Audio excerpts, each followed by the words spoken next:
In 1893, a pharmacist in Chicago built a hotel specifically designed to kill his guests. He installed gas lines in the bedrooms, secret passages in the walls, and a crematorium in the basement. His victims disappeared during the World's Fair, and their skeletons ended up in medical schools across the country. This is the true story of America's first serial killer.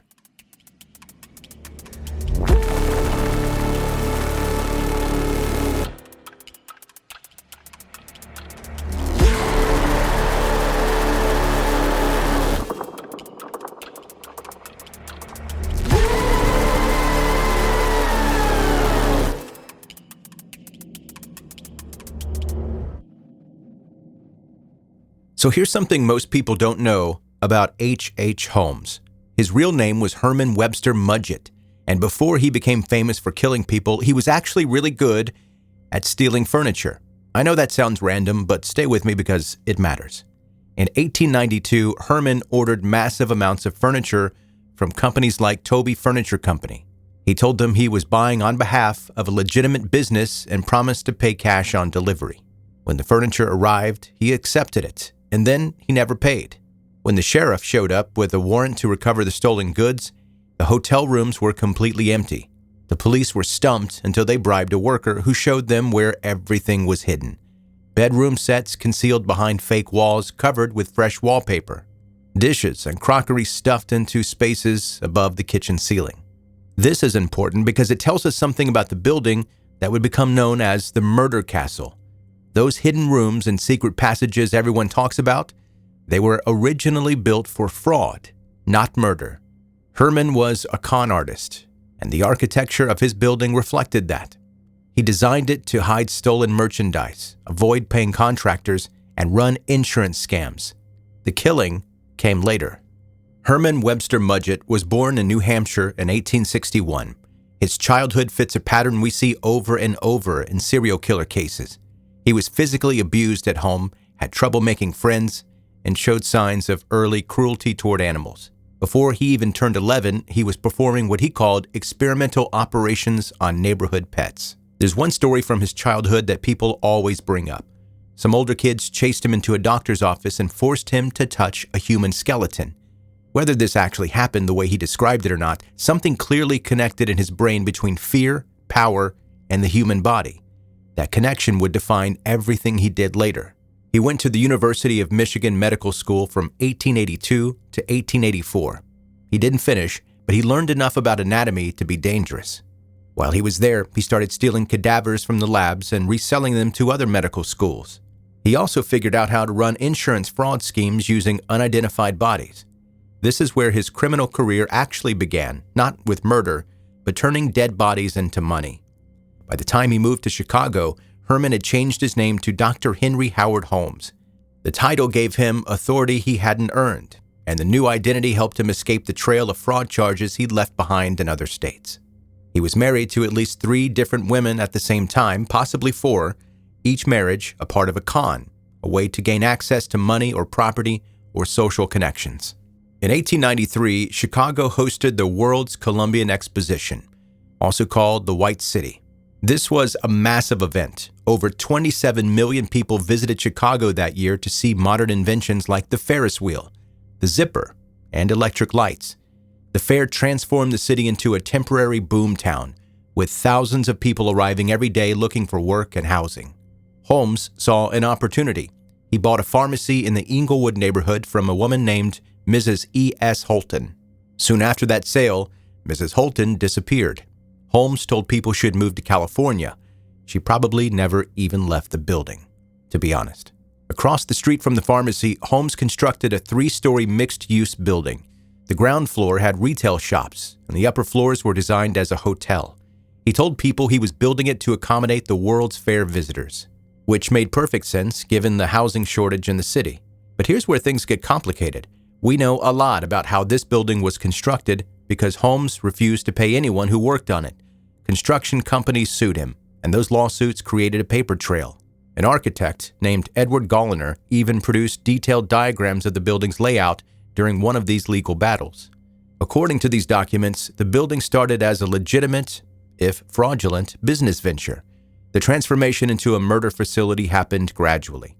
Holmes modified the building as he went, adding features that had nothing to do with running a hotel and everything to do with controlling and killing the people inside.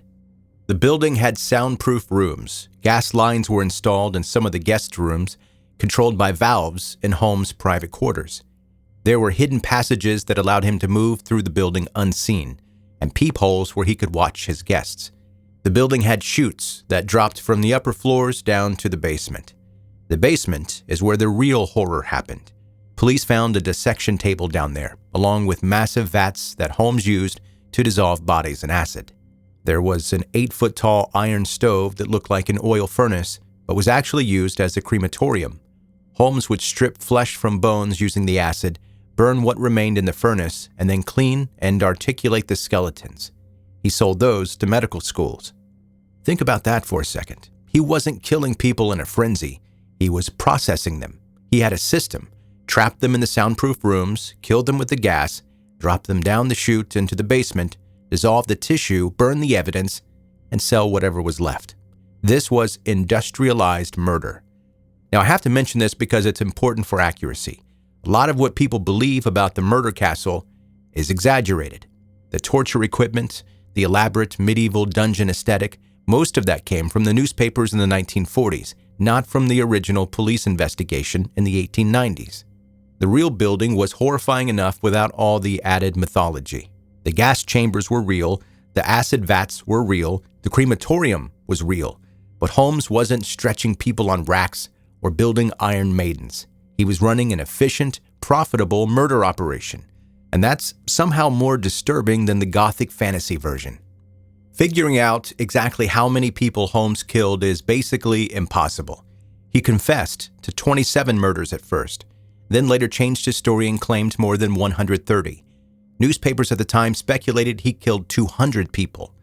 Modern historians think the real number is somewhere between 9 confirmed victims and maybe 50 total. The victims we can confirm are mostly connected to his financial crimes. Mrs. Holton, the woman who sold him the pharmacy, was probably his first victim in Chicago. Julia Connor and her daughter Pearl disappeared after Julia's husband, who ran a jewelry counter in Holmes' store, left town. Minnie Williams and her sister Nanny both vanished after Holmes married Minnie and gained control of her property. Emmeline, one of his mistresses, disappeared as well. But the case that actually got him caught was the murder of Benjamin Peitzel and 3 of Peitzel's children. Holmes convinced him to fake his own death for a $10,000 insurance payout. Then Holmes actually killed him and collected the money. To cover his tracks, he murdered 3 of Peitzel's children in 3 different states. This was the crime that finally brought him down. A detective named Frank Geyer tracked the murders across state lines and arrested Holmes in 1894. The insurance fraud was too big, too spread out, too complicated to hide. Holmes's trial happened at the peak of yellow journalism in America. Publishers like Joseph Pulitzer and William Randolph Hearst were competing for newspaper sales by printing the most sensational, shocking stories they could find. Holmes was perfect for them. They called him the Beast of Chicago, the Torture Doctor, the Devil in the White City. They printed wild, unverified claims about his crimes, many of which came directly from Holmes himself, who loved the attention and kept changing his story to make himself sound more notorious. He told reporters he'd suffocated people in vaults, boiled a man in oil, poisoned wealthy women. Some of this might have been true. A lot of it probably wasn't. The newspapers didn't care about accuracy. They cared about circulation. And Holmes, being a narcissist who craved infamy, was happy to give them whatever they wanted. There's even a persistent theory that Holmes was also Jack the Ripper. The timeline sort of works. Holmes had medical training, and Jack the Ripper's murders showed anatomical knowledge. Some handwriting analysts claim that Holmes' writing matches letters supposedly written by the Ripper. Holmes's great-great-grandson has publicly argued that his ancestor was in London during the Whitechapel murders. Most historians dismiss this theory as wishful thinking. People want to connect 2 famous killers into one ultimate boogeyman. But there's no solid evidence that Herman Mudgett was ever in London, and the theory mostly exists because it makes for a good story. Holmes was executed by hanging on May 7, 1896 in Philadelphia. He was 34 years old. He'd been convicted of murdering Benjamin Peitzel, although everyone knew he'd killed far more people than that. According to witnesses, he was calm during his execution. He didn't seem afraid or remorseful. Right before he died, he recanted his confession and claimed he'd only killed 5 people, which is obviously a lie. Even on the gallows, he was still running a con, trying to control his own narrative. But here's the wildest part of the whole story. Holmes left very specific instructions for his burial. He wanted to be placed in a pine coffin, and then he wanted that coffin to be filled completely with cement. The heavy coffin was supposed to be buried 10 feet underground and covered with more cement. Why would he do this? Because he was terrified someone would try to steal his corpse. Holmes had spent years stealing bodies, cutting them apart, and selling them to medical schools. He made money by turning human remains into commodities. He knew exactly how that system worked because he'd built part of it himself. He was so absolutely paranoid that someone would dig him up, dissect him, and sell his skeleton the same way he'd done to other victims. Even after this incredibly secure burial, rumors spread that Holmes had somehow faked his execution and escaped. People claimed he'd bribed officials to hang another prisoner in his place. These stories persisted for decades, which tells you something about how Holmes was perceived. People genuinely believed he was capable of conning the entire criminal justice system, even from inside a prison cell, even facing execution. The story of H.H. Holmes is fundamentally a story about the commercialization of death. Herman Mudgett learned in medical school that bodies had value, and he spent the rest of his life exploiting that knowledge. He built a business model around fraud, murder, and corpse disposal.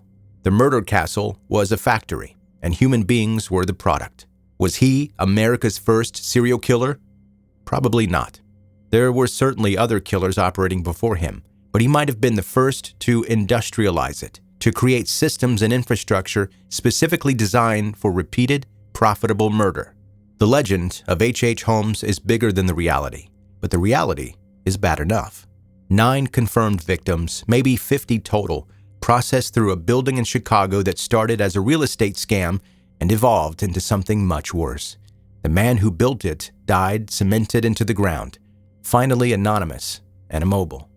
Exactly what he feared most.